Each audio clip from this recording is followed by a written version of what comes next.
দুইটা দুইটা ভয়ঙ্কর পাপের কথা বলে দেই। এই দুইটা পাপে যারা আসক্ত হয়ে আছে তারা তওবা করে ফিরে আসলে পরেও সারা জীবন তাদেরকে এটা সাফার করতে হবে। কথা বুঝতে পারছেন না? তওবা করে ফিরে এসেছেন মনে করেন, তারপরেও আপনাকে সারা জীবন এই পাপের ফলটা ভোগ করতে হবে।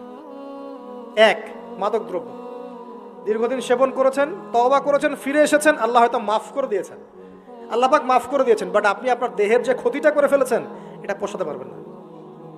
এক নাম্বার। দুই, তখন আপনি যদি বিয়ে করেন আপনি স্ত্রীকে সন্তুষ্ট করতে পারবেন না। হ্যাঁ। দুই নাম্বার হচ্ছে এই যে গোপনে যুবকরা যে পাপটা করে, মাস্টারবেশন, যেটাকে আমরা বলি হস্তমৈথুন, এই পাপ যেসব যুবকরা করছে বা করে, এবং অ্যাভেলেবেল এই পাপটা সবাই করে, কারণ এখন পর্নের যুগ, পর্ন দেখলে তো আর কোনো উপায় নাই, তখন তো এই পথেই যেতে হচ্ছে, নিজের উপরে নিজেকে জুলুম করতে হচ্ছে। যারা হস্তমৈথুন অভ্যস্ত হয়ে গেছে এরা যদি তওবা করে ফিরেও আসে, শরীরের যে ক্ষতিটা হয়েছে এটা পূরণ হবে না কখনো।